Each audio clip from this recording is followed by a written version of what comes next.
Hey everybody, how's it going today? Welcome to Truth Be Told. Thanks very much for listening in. Today we're going to be talking a little bit about Noah and some of his actions post-flood, especially as it relates to him sending out the raven and the dove. And I think this is a really interesting topic.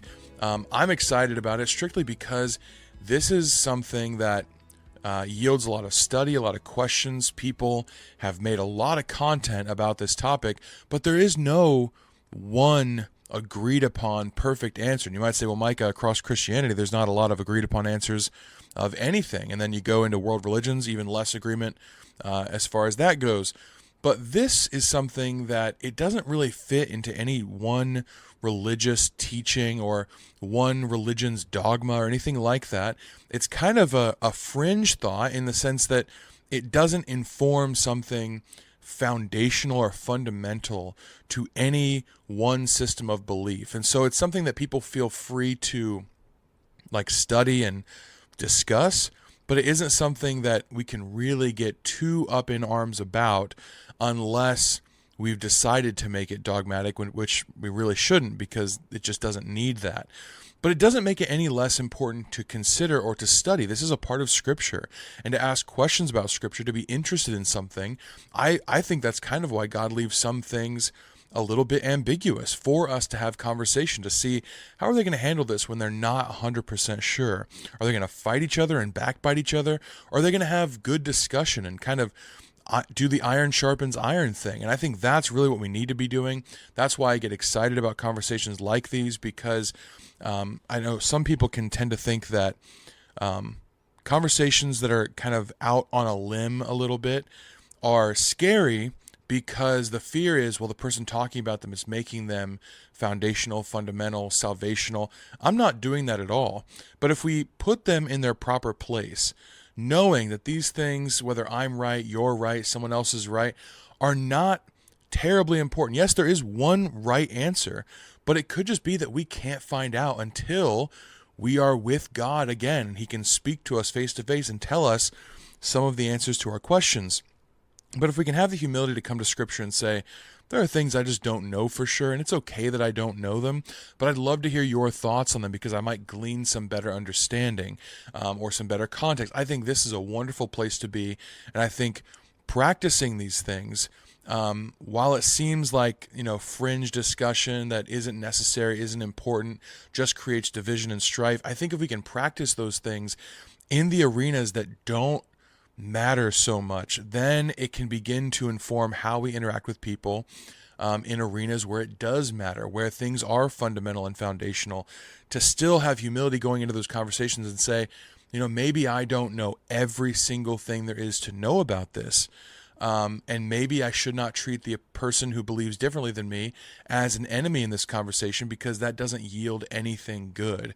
If you truly want to be understood, you truly want to be heard, then you have to be willing to understand and hear the other person, even if they disagree with you. So some of these lesser ticket items in Scripture, I think, are really good practice, really good training ground for some of those more dense conversations we can have. So like I said, this conversation, it has no perfect answer. I don't have one specific interpretation that I'm going to lead you to or say this must be it. I do probably have my own, even unintentionally, my own view of what's probably going on here, but I don't know for a fact. And so it's really for you to hear what I've got to say, understand the theories that I'm going to bring forward that other people have spoken about, and decide for yourself. But feel free to comment if you've heard something different or you believe something different about this. That discussion is really what sharpens us, both in our interactions with one another, but also in our understanding of the text. So a few cautions before we get started. One, let's study the evidence without going beyond the text. So often when we get into conversations like this and they are not something fundamental to a person's belief, they feel really strongly about coming up with their interpretation and defending that interpretation. It's almost like wanting to be the first person to step foot in new territory. It's like, this is mine, this belongs to me, this is my corner of the market. And when we do this and we begin to defend that territory, that belief, we can do so at the expense of Scripture and the truth that's already found in it. So let's just study the evidence at face value rather than going beyond what the text actually says. Also, let's resist that tendency towards dogmatism, especially because it can make us begin to think less of other people's conclusions, and that only succeeds in making us unable to be sharpened. It's kind of like having the stance that, well, I'm already perfectly sharp. I already know exactly what's going on here. And I don't know that you can be confident to say that in a section like this. But then it also begins to make you think less of other people who reach different conclusions. And that's a really dangerous place to be. Let's just not feel forced to draw conclusions about something that is unknown. When you look across the landscape of Christian literature on this, even as far back as the early church fathers, there is a variety of opinions based on the text here about Noah sending out these two birds. And so we need to practice this too, where we look at Scripture, and if there's a place we don't know, we need to practice saying, I'm okay not knowing for now. I'm okay having an opinion based on the evidence, but I'm okay not knowing for right now. That's a perfectly acceptable place to be, especially with some of these non-foundational topics.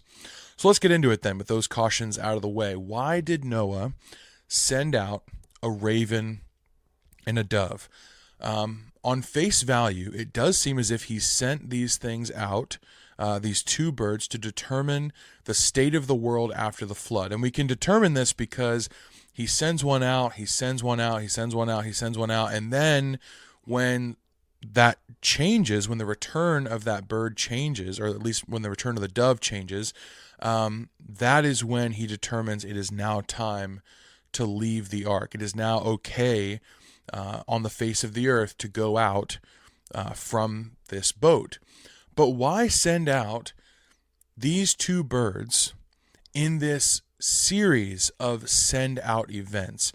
It reads very much like a children's story or something like that. I really love how it's written. It's kind of poetic. There's kind of a pattern and a rhythm to it that's very natural. And I think people with analytical brains would read this and say, there's something going on here. I don't know what. And maybe, to be fair, maybe those people with analytical brains are reading a little bit too far into the text. Because I know there are some of you on the more conservative side of thinking that would say, well, it's written that way, Micah, because that's exactly what happened. And I'm not saying you're wrong. People have speculated about this story for years, and maybe you haven't. Maybe you've come to this text and you're like, I don't even understand what the point is in talking about this. But the reality is, people of all different levels of education throughout history, throughout Christendom, have found this section important to talk about in commentaries and in dissertations and in writings. And so why not cover it here today? But people have speculated about this for a long time, and they take kind of two routes, or one of two routes along a spectrum. Some are either super symbolic, and this does not necessarily mean that they are wrong, and some are hyper literal, and this doesn't mean that they are necessarily wrong. I personally take the stance that this is a literal event, that Noah was a real human being that lived, and he actually did send out real physical birds to determine the state of the earth after the flood had occurred. But I also don't reject the idea that this could have been written in a way that emphasizes symbolism, or that God might have intended these real things to kind of continue in a pattern to follow a certain symbolism over time.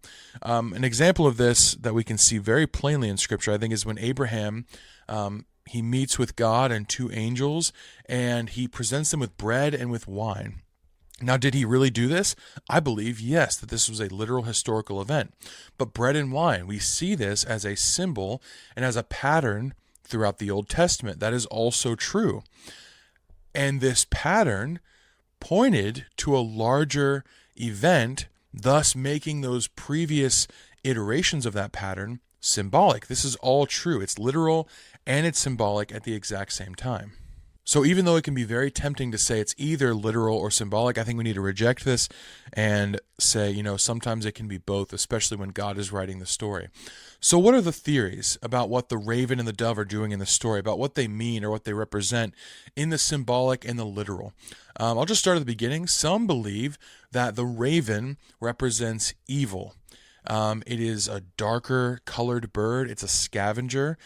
Even in our own modern poetry, a raven would be considered like, more on the dark side of things. Think of like Edgar Allan Poe's The Raven, right?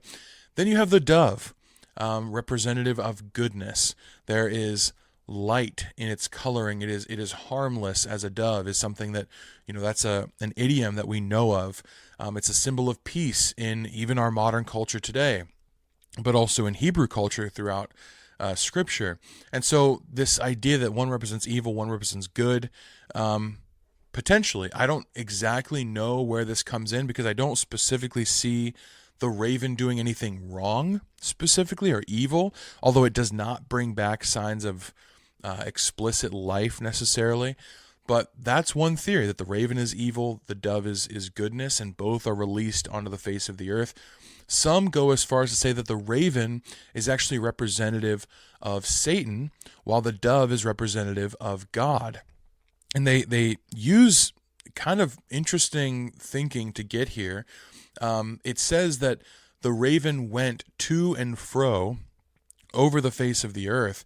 And we see that Satan also does this in the book of Job. He walks to and fro over the face of the earth. Okay, I'm not going to say that's not valid in the sense that that is one way to draw connections in Scripture. Whenever people across books and across time use similar phrases, and you see that happening again and again and again, it might be the authors trying to clue you into something. That's possible. Here, I'm only seeing it happen one time with the raven and one time with Satan, although one is flying and one is walking. But okay, there might be something here. A raven is an unclean bird, a dove is a clean bird, so it's very possible.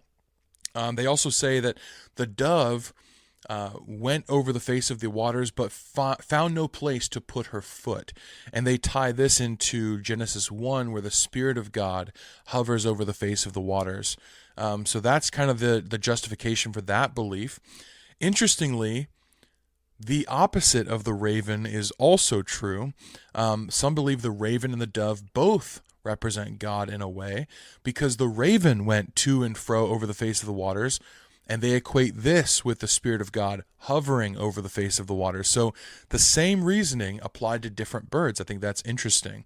And then the dove, in this view, represents God in the sense that it sought rest and sustainability. It brought back a symbol of peace, an olive branch. And so for those reasons, some believe that both creatures represent God. Some just believe that the raven is a raven and the dove is a dove. And I want to explore that for just a minute, because I think it is important to get a plain reading of the Scripture and just see what happens in the text. What might the text be trying to tell us literally about this story before we then apply symbols to these things, or kind of draw out symbols from them, rather. Noah in this story is witnessing a recreation of the earth. Just like it was in Genesis 1, the earth is again formless and it is void. It is tohu and it is bohu, which means it is uninhabitable, it is hostile, it is chaotic. And that is how the earth was. It's how it was presented to us in Genesis 1:1. And here it is again. It's got waters covering the face of it, but clearly it has been destroyed. It is tohu and bohu. Now, it is possible that Noah is familiar with the creation story that we find in Genesis 1. I fully believe that he was, actually, because even though Genesis was written later after Noah's life, it had to come from somewhere. And Moses even writes this. These are the genealogies. These are the histories. It seems like he's drawing from sources to compile his Genesis narrative. And I believe this was passed down from Adam onto his children. So it's very possible Noah knows this story and is using this story as cues for how to act. I mean, admittedly, if I found myself in a giant flood on the top of a mountain, I'd probably think back to, okay, what did Noah do?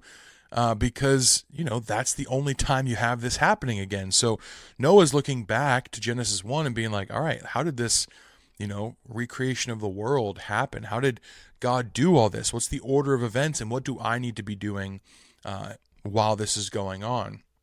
As the water begins to recede from the earth and the mountains are visible, he sends out these two birds, and eventually when the dove does not return, he takes it as a sign that they all can leave, him, his family, the animals. I think it's really interesting how closely Genesis 8 mirrors Genesis 1. It's not precise, but all of the elements are there. It's not precise as far as like exact order necessarily, but it is the content is all the same. There's an ordering and a reordering of things right in front of Noah's eyes. If we think about creation for a second, we have, in a very general sense, we have the waters divided from the sky, the day from the night, land from water, so that now we have these distinct layers, these three distinct layers, heaven, earth, and waters, and they are kind of governed by day and night. In the flood recession, we have the heavens that shut up the waters in them, the waters recede from the land, and once again, we are waiting to see heavens, earth, and waters in their right places. There's an ordering of things that's happening here. And we also know that day and night exist because it says, like on the 40th day, and it says in such and such a month, at such and such a time. So we know that these elements are present and Noah can see them. But the next step in creation, after these kind of tiers of existence or creation are formed, the next step is that the earth sprouts forth vegetation. And after this, you have the waters teeming with life, and you have creatures brought forth from the earth. And while we know that water life probably wasn't affected by a flood, it seems like it is these steps right here that we find Noah trying to glean some information about the earth. Is the earth habitable again? Yes, I can see the tops of the mountains, I can see the sky, I can see the waters, but are they in their proper places? Are they habitable for mankind, for creation? Can these steps of recreation take place where the waters are teeming with animals, the land is teeming with land animals, and the skies are filled with birds? So he sends out a raven, a scavenger bird who can fly very far and very long. Now, a raven does not need vegetation to survive. A raven, like I said, is a scavenger. It needs carrion, which is going to be abundant after a flood that destroyed all this life on the earth. And it never explicitly returns to the ark. It just goes back and forth over the face of the earth. So it's sustained enough for that type of creature. This is one stage of habitability, but it's not quite all the way. You know, if I went into a land where there was only dead things and nothing living, could I survive there? Well, no, because my body can't digest rotting dead things. I'm not a scavenger, but a raven can. So this is one stage of habitability. But then the dove goes out, and it says that it finds no place to put her foot. So there are mountains showing, but doves are nesting creatures. They need trees. So this shows that the water has not receded to the tree line level. The vegetation has not sprouted forth, as we see in Genesis 1. On her next flight out, though, she does bring back vegetation, showing that this stage of creation is completed. But still, it's interesting that she comes back. You'd think, okay, the trees are showing, she can make nests now. Why come back? Clearly because it's still not habitable enough for this dove to remain out there. So Noah waits a further 7 days and then releases the dove, and it never comes back, clearly showing that it can live in this new world. And now it's time for the next stage of that recreation to take place, for the earth to be filled with all the creatures that swarm upon it, and for Noah and his family to come out as well. Really interestingly, following this pattern, after this, after the animals leave the ark, after his family leaves the ark, in their proper place in creation, God makes a covenant with Noah, and Noah builds an altar to God, which fits very nicely with the seventh-day Sabbath from Genesis 1. Finally, things are at rest. Now, this is a literal explanation for why a dove and why a raven. They are uniquely created creatures that have the ability to determine various steps of habitability. They can act as witnesses to the reversal of tohu and bohu. They can act as witnesses to the sustainability of life on the earth once again. Now, does this make the symbolism that others draw out wrong? No, not necessarily. It makes it interesting. And I'm always interested in hearing people's theories. I think that's great. I've looked up like maybe 20 or 30 articles on this topic alone just in preparation for this episode. But we need to make sure that those are not distorting what we know is already in the text. We don't need to fit the text to our theories. We need the theories to fit in the text. They need to have explanatory power, meaning there's a hole in our understanding, a gap in our knowledge.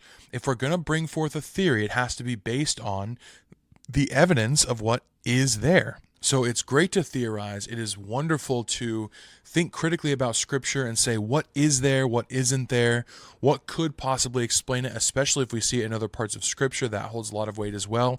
It's wonderful to have these conversations and discussions, but we need to have them with humility about what we actually know and what we don't know, what we believe, what we think, what we've researched, what we've read. We need to understand ourselves, know ourselves really well to know, am I just holding this very tightly because I want it to be true because it's my thought?